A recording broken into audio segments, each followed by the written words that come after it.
नमस्कार साथियों, स्वागत है आप सभी का इस अद्भुत आध्यात्मिक यात्रा में। अगर अब तक आपने इस संदेश को नहीं सुना है तो जल्दी से ध्यान लगाइए, क्योंकि आज शाम 5:10 के बाद आपकी किस्मत की दिशा बदलने वाली है। आज धर्मराज जी का विशेष आशीर्वाद अवश्य आप पर बरसने जा रहा है। जी हां, वो धर्मराज जी जिनके न्याय से पूरा ब्रह्मांड चलता है। आपके जीवन में अब खुशियों का सैलाब आने वाला है। जो आपके अपने होकर भी आपकी राहों में कांटे बिछाते थे, अब खुद आपकी सफलता पर तालियां बजाएंगे। लेकिन सावधान, सही समय पर सही कदम उठाना बहुत जरूरी है। अगर लापरवाही हुई तो वो भारी संकट बनकर आ सकती है, जिसे रोकना फिर कठिन होगा। ध्यान रहे, योगिनी माता का आशीर्वाद लेने के लिए अब भी इसी वक्त इस संदेश को दिल से स्वीकार कीजिए और नीचे कमेंट बॉक्स में 3 बार जय योगिनी माता लिखिए, क्योंकि जो भी ये करेगा अगले 24 घंटे में उसे विशेष शुभ समाचार प्राप्त होगा। सुनिए, अगले 7 दिन आपके जीवन के सबसे निर्णायक दिनों में से एक होंगे। जो 7 जन्मों तक नहीं हो पाया, वह अब सिर्फ 7 दिनों में घटने वाला है। आपकी मेहनत रंग लाएगी। जो लोग आपकी पीठ पीछे साजिशें रचते थे, वही अब आपके चरणों में बैठेंगे। लेकिन एक खतरे की घंटी भी बज चुकी है। अगर आपने सतर्कता नहीं बरती तो समाज में आपकी प्रतिष्ठा पर गहरी चोट लग सकती है। केतु ग्रह की चालबाजी आपको झूठे मुकदमे में फंसा सकती है। कोर्ट कचहरी के चक्कर लग सकते हैं। इज्जत दांव पर लग सकती है। तो क्या करना है?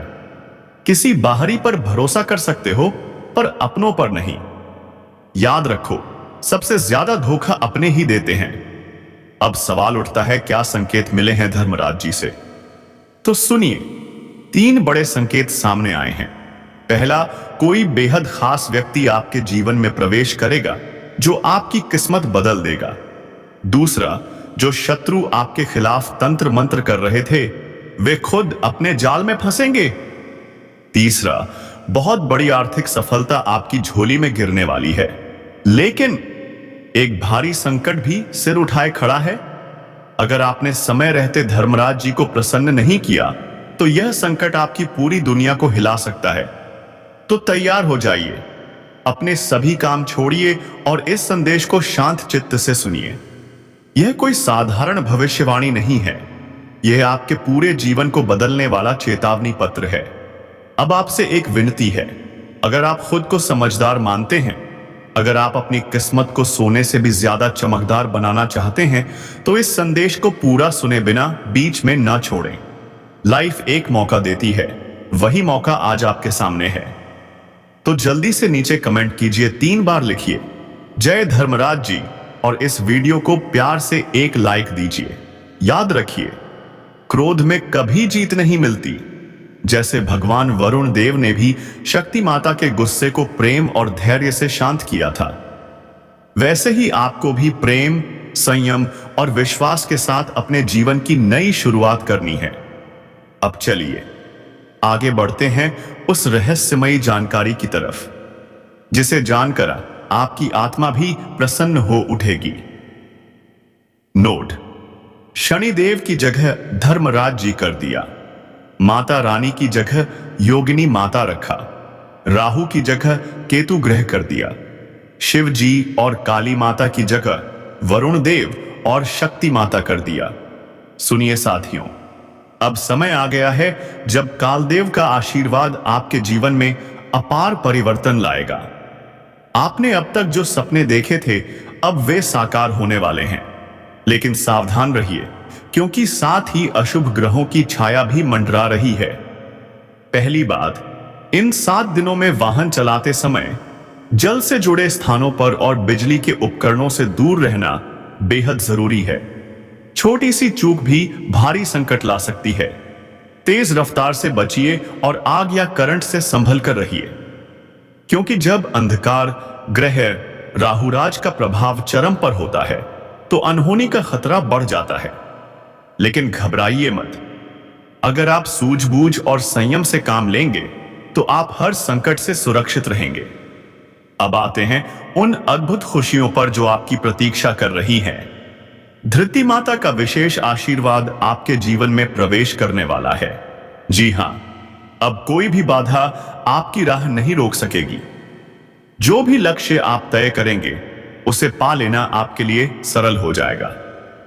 ध्यान रखें, इन 7 दिनों में आपकी वाणी सबसे बड़ा हथियार होगी। आपकी बोली किसी के दिल को जीत भी सकती है और आहत भी कर सकती है। इसलिए जो भी कहें सोच समझ कर कहें। अब एक और विशेष बात, अगर घर में किसी अपने से टकराव की स्थिति बन जाए तो गुस्से का जवाब गुस्से से मत दीजिए। शांतिदेव ने भी सिखाया है कि क्रोध को सिर्फ प्रेम और धैर्य से ही जीता जा सकता है। थोड़ी देर झुक जाइए, शांति से बात कीजिए, तूफान खुद ब खुद थम जाएगा। याद रखिए, यदि आपके घर में कोई अत्यधिक नाराज हो जाए तो आपकी सूझबूझ ही पूरे माहौल को शांत कर सकती है। अब सुनिए, आपके शत्रु जो अब तक आपको परेशान करते थे, तंत्र मंत्र से बाधाएं पैदा करते थे, अब खुद अपने जाल में फंसने वाले हैं।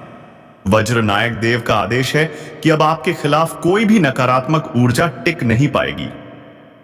यदि आप किसी से पीड़ित हैं तो एक उपाय अवश्य करें। बजरंग आश्रम जाइए, वहां से पवित्र रक्षा धागा लेकर उसे अपने गले में धारण करें। उस धागे पर वज्र सिंह तेल का अभिषेक करवा लें। फिर देखिए, कोई भी आपको छू भी नहीं पाएगा। अब सवाल उठता है, क्यों आपके परिवार में महाभारत जैसे हालात बन सकते हैं? तो इसका जवाब है, क्योंकि जब आपके ऊपर कालदेव की कृपा बरसती है तो बाकी लोगों पर ईर्ष्या और राहु प्रभाव हावी हो सकता है। इसलिए जरूरी है कि आप धैर्य रखें। भले ही परिवारजन आपसे नाखुश हों, आपकी बातों को नकारें, आपको अपनी ऊर्जा शांति में बदलनी होगी। याद रहे, यह संघर्ष स्थायी नहीं होगा। जैसे ही 7 दिन पूरे होंगे सब कुछ सामान्य हो जाएगा। अब आते हैं उन कर्मों की बात पर। कई बार हम सोचते हैं कि किसी गलत कर्म का फल तुरंत क्यों नहीं मिलता। तो जान लीजिए, कुछ कर्मों का फल तत्काल मिलता है, कुछ का वर्षों बाद और कुछ का अगले जन्मों में। जैसे अगर आपने किसी के साथ अन्याय किया है तो उसका दंड इस जन्म में या अगले जन्म में भुगतना तय है। इसीलिए यह समय कर्म सुधार का भी है। जो भी अच्छा कार्य आप इन दिनों में करेंगे उसका शुभ फल आपको शीघ्र ही मिलेगा। अब अगर आप सोच रहे हैं कि क्या आपके आर्थिक हालात भी सुधरेंगे, तो जवाब है हां। एक जबरदस्त आर्थिक अवसर आपके दरवाजे पर दस्तक देने वाला है। आपको बस प्रयास करना है, मेहनत करनी है और सही दिशा में बढ़ना है। धरती माता का आशीर्वाद आपके आर्थिक, पारिवारिक और सामाजिक जीवन को संवारने जा रहा है। तो साथियों, समय की पुकार को सुनिए, धैर्य, प्रेम और श्रद्धा के साथ आगे बढ़िए। अपने कर्मों को संवारिए और विश्वास रखिए। अब आपके जीवन में उजाला फैलने ही वाला है। और अंत में 3 बार कमेंट करें, जय कालदेव। और इस संदेश को अपने प्रियजनों के साथ जरूर साझा करें, क्योंकि यही छोटी छोटी साधनाएं और जागरूकता आपको बड़ी सफलता दिलाएंगी। बात बिल्कुल, मैं आपके इस लंबे और भावनात्मक स्क्रिप्ट को शफल कर दूंगा, यानी उसकी संरचना को थोड़ा बदलूंगा ताकि विचार एक नए क्रम में बहें। और जहां भी पात्रों या स्थानों के नाम थे उन्हें भी बदल दूंगा। आपका स्क्रिप्ट वास्तव में गहरा भावुक है, इसलिए मैं इसका मूल अर्थ बनाए रखते हुए नया प्रवाह तैयार करूंगा। यह रहा नया, शफल किया हुआ और बदले हुए नामों वाला वर्जन। आपकी सबसे बड़ी समस्या धन, संपत्ति या प्रतिष्ठा की कमी नहीं है। आपकी असली परेशानी यह है कि आपके दिल को समझने वाला कोई नहीं है। चारों ओर लोग हैं, परंतु कोई भी आपकी भावनाओं की गहराई तक नहीं पहुंच पाता। आपके भीतर एक मासूम बच्चा है जो छोटी छोटी बातों में खुश होता है और उतनी ही जल्दी उदास भी। लेकिन आपने खुद पर एक मुखौटा चढ़ा रखा है ताकि बाहर की दुनिया आपके भीतर के तूफानों को महसूस न कर सके। इसी मासूमियत की वजह से लोग अक्सर आपके जज्बातों को गलत समझ बैठते हैं। जब आप किसी के लिए कुछ अच्छा करना चाहते हैं तो भी कई बार उसे गलत नजर से देखा जाता है। और सबसे ज्यादा पीड़ा तब होती है जब ये बातें आपके अपनों के मुंह से निकलती हैं। तब दिल भीतर से टूट जाता है। भावुक हृदय का यह संघर्ष आपको बार बार तोड़ता है। आपको लगता है इस दुनिया में कोई ऐसा नहीं है जो आपके दर्द को समझ सके। आप सच्चे रिश्ते चाहते हैं जहां कोई आपकी खुशी में खुशी माने और दुख में आपके कंधे पर हाथ रखे। लेकिन आज तक कोई भी ऐसा आपके जीवन में नहीं आया है। धन या भौतिक वस्तुएं आपके लिए प्रमुख नहीं रही। आपको तो बस सच्चे रिश्ते चाहिए। पर अफसोस, जिन रिश्तों से आप सच्चाई की उम्मीद करते हैं वही अक्सर आपको धोखा देते हैं। जब आपको सचमुच किसी की जरूरत होती है, कोई सहारा चाहिए होता है, तब आप अकेले रह जाते हैं। आपका कोमल हृदय आपकी सबसे बड़ी ताकत भी है और सबसे बड़ी कमजोरी भी। आप ना नहीं कह पाते। कोई भी थोड़ी सी भावुकता दिखाकर आपसे कुछ भी ले सकता है, चाहे वह भावनात्मक हो या आर्थिक। आप जानते हैं कि सामने वाला आपको इस्तेमाल कर रहा है, फिर भी आप रोक नहीं पाते और परिणाम स्वरूप बार बार दुखी होते हैं। ग्रहों का भी इस पर प्रभाव है। आपके भीतर के इस भावुक असंतुलन के पीछे बुध ग्रह और शुक्र ग्रह सक्रिय हैं। बुध ग्रह आपके संचार और मासूमियत का प्रतीक है, जबकि शुक्र संबंधों, भोग और मोह का स्वामी है। जब ये दोनों ग्रह अशांत होते हैं तो रिश्तों में गलतफहमियां, आर्थिक हानि और मानसिक पीड़ा बढ़ जाती है। अब सवाल है कि बुध और शुक्र को कैसे मजबूत करें। बुध ग्रह को संतुलित करने के लिए 5 बुधवार तक हरी दाल या हरे रंग के वस्त्र जरूरतमंदों को दान करें। भगवान गणेश के मंदिर में जाकर हरी मूंग चढ़ाना भी लाभकारी होगा। साथ ही हर बुधवार हरी सब्जियों का सेवन करें। शुक्र ग्रह को सशक्त करने के लिए एक साफ और अच्छी क्वालिटी की घड़ी पहने। साथ ही जब भी बाहर निकलें तो हल्का सुगंधित इत्र लगाना शुरू करें। अपनी जेब में हमेशा एक साफ सफेद रुमाल रखें, जिसे उपयोग न करें, बस अपने पास रखें। शुक्र पर्वत जागृत करने का उपाय। अपने अंगूठे के नीचे वाले हिस्से शुक्र पर्वत की हल्के हाथों से दिन में कई बार मसाज करें। जब हल्की गर्माहट महसूस हो तो समझिए शुक्र सक्रिय हो रहा है। सच्ची घटना। आदित्य अमासिनोस्टी नाम के एक व्यक्ति ने एक समय तक बेहतरीन घड़ी पहननी छोड़ दी थी और सस्ती घड़ियां पहनने लगा। नतीजा यह हुआ कि उनके व्यापार, वैवाहिक जीवन और व्यक्तिगत सुख में गिरावट आने लगी। जब उन्हें सलाह दी गई कि वे फिर से एक महंगी घड़ी पहने तो कुछ महीनों में सब कुछ वापस सुधर गया। 2 चमत्कारी उपाय। 1. सोमवार या शनिवार को 2 मुट्ठी गेहूं, 2 केसर के दाने और 11 तुलसी के पत्ते मिलाकर पीसें और इस मिश्रण को सामान्य आटे में मिलाकर रोटियां बनाएं। यह उपाय धन वृद्धि के लिए अद्भुत है। 2. शुक्रवार को एक मिट्टी के बर्तन में लाल कपड़े में लिपटा चांदी का सिक्का रखें। उसके ऊपर साबुत चावल या गेहूं भर दें और उसे घर के वायव्य कोण, उत्तर पश्चिम दिशा में स्थापित करें। हुआ है तो इसका उद्देश्य केवल मौज मस्ती नहीं है, बल्कि अच्छे कर्म करना और ईश्वर की शरण में जाना भी है। आप खाली हाथ आए थे और खाली हाथ ही इस दुनिया से जाएंगे। आपके पास चाहे कितनी भी संपत्ति हो, बंगला, गाड़ी, बैंक बैलेंस, अंत में कुछ भी साथ नहीं जाएगा। मृत्यु एक अटल सच्चाई है। जब आप इस सत्य को सोचते हैं तो एक डर सा मन में उत्पन्न होता है कि मेरे जाने के बाद मेरे पास क्या रहेगा। ना गाड़ी, ना मकान, ना पैसा। लेकिन दोस्तों, आपको यह याद रखना है कि बड़ा बनकर दिखाने के लिए 100 साल तक जीना जरूरी नहीं है। जितना समय आपको मिला है उसमें ही कोई ऐसा काम कर जाइए जिससे दुनिया आपको सदियों तक याद रखे। अपने कर्म को प्राथमिकता दीजिए। धन तो अपने आप आएगा यदि कर्म सही होंगे। बेईमानी या गलत रास्तों से धन कमाने की कोशिश मत कीजिए। जुआ, सट्टा जैसे अनुचित कार्य करके आप पैसा तो कमा सकते हैं, लेकिन वह पैसा आपको मानसिक तनाव, शत्रुता और कर्ज के जाल में फंसा देगा। जीवन आपको मिला है आनंद के लिए, परोपकार के लिए, ईश्वर से जुड़ने के लिए, लेकिन आज आप लालच में इतने अंधे हो चुके हैं कि समझ ही नहीं पाते कि किसके साथ अन्याय कर रहे हैं, किसका हक छीन रहे हैं, किसका दिल दुखा रहे हैं। कभी कभी बड़े बड़े अमीर लोग जैसे कि बिल्डर आदि गरीबों को धोखा दे देते हैं।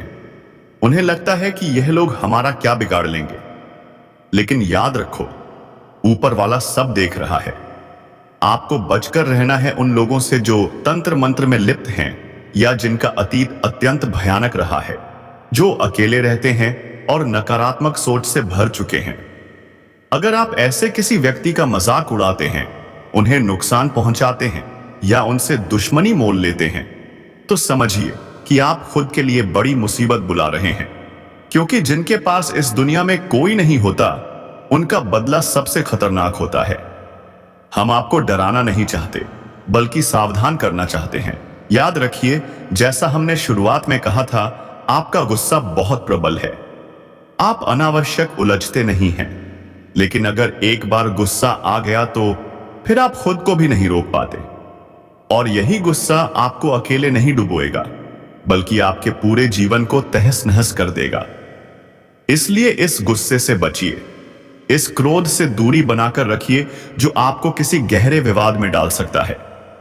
इस दुनिया में सावधानी और समझदारी से जीना ही सबसे बड़ा गुण है, क्योंकि यहां लोग आपकी अच्छाइयों को नहीं देखते। लोग हमेशा आपकी कमियों को ढूंढते हैं। आप कितने भी नेक काम कर लें, लोग शायद ही तारीफ करेंगे, लेकिन जैसे ही आप एक छोटी सी गलती करेंगे, लोग उसी को पकड़कर ताने मारना शुरू कर देंगे। तुमने कई बार नेक इरादे से कोई कार्य करने की कोशिश की है, लेकिन हर बार परिणाम उल्टा ही मिला है। अब बेहद सतर्क रहना आवश्यक हो गया है। खुद को समझाने की आवश्यकता है कि जब भी कोई कार्य शुरू करो, उसमें सावधानी सर्वोपरि होनी चाहिए। गुरुजी अब एक गहरी और महत्वपूर्ण बात साझा करने वाले हैं। ध्यानपूर्वक सुनना जरूरी है। यदि तुमने यह सीख ले ली तो न केवल तुम्हारा काम बिगड़ने से बचेगा, बल्कि कोई भी विरोधी तुम्हें अपने जाल में नहीं फंसा पाएगा। अक्सर जब तुम किसी कार्य को करने लगते हो तो तुम्हारे मन में आता है कि इसकी जानकारी दोस्तों या परिवार वालों को दे दी जाए, लेकिन अगले ही पल एक विचार आता है कि पहले कार्य को सफल बनाकर फिर सबको बताया जाएगा। तुम दिल से मेहनत करते हो और लगभग उस कार्य के अंतिम पड़ाव तक पहुंच भी जाते हो। तब तुम्हें पूरा यकीन होता है कि अब परिणाम तुम्हारे हक में ही आएगा, लेकिन यहीं पर एक भूल हो जाती है। जिन्हें तुम अपने समझते हो, वे ही मन जलन रखने वाले होते हैं। वे सोचते हैं, आखिर तुम्हारे पास ऐसा क्या है जो हमारे पास नहीं, और फिर वे अपने नकारात्मक विचारों और बुरी नजरों से तुम्हारे काम में रुकावट डाल देते हैं। अंत समय पर आकर तुम्हारा वह कार्य बिगड़ जाता है। क्या तुमने कभी सोचा है, जब सब कुछ ठीक चल रहा होता है, आखिरी वक्त पर सब गड़बड़ क्यों हो जाता है? कारण वही लोग हैं जिन्हें तुम अपना समझते हो, लेकिन वे भीतर से तुम्हारे खिलाफ काम कर रहे होते हैं। अब से तुम्हें हर कदम बहुत गुप्त रखना है। तुम क्या योजना बना रहे हो, किसी से साझा मत करो। मेहनत इस तरह करो कि तुम्हारी सफलता अपने आप बोलने लगे। कभी कभी जब मित्रों के बीच बैठकी होती है या व्यापारी वर्ग के लोग बातें करते हैं, तो वे अपनी उपलब्धियों की चर्चा करते हैं, पर यह प्रवृत्ति भी घातक हो सकती है। हीरा खुद अपनी चमक से पहचाना जाता है। उसे खुद को साबित करने के लिए शब्दों की आवश्यकता नहीं होती। अगर तुम सच्चे मन से परिश्रम करोगे तो तुम्हारा नाम अपने आप लोगों की जुबान पर आ जाएगा। याद रखो, दिखावा तुम्हारे लिए जहर के समान है। अब मान लो कि तुमने खुद को यह सिखा लिया कि तुम्हें हर कार्य को गुप्त रूप में ही करना है, लेकिन फिर भी तुम अपने घर की स्त्रियों से कुछ नहीं छुपा पाते। माता, बहन, धर्मपत्नी, इनसे तुम्हारा भावनात्मक जुड़ाव इतना गहरा होता है कि तुम उनसे हर बात साझा कर बैठते हो, लेकिन अनजाने में वही जानकारी बाहर निकल जाती है। 4-5 महिलाएं मिलें और किसी के घर की बातें न निकलें, यह तो बहुत मुश्किल है। जब तुम्हारी योजनाओं की जानकारी मोहल्ले में फैलती है, तो तुम्हारे विरोधी सतर्क हो जाते हैं।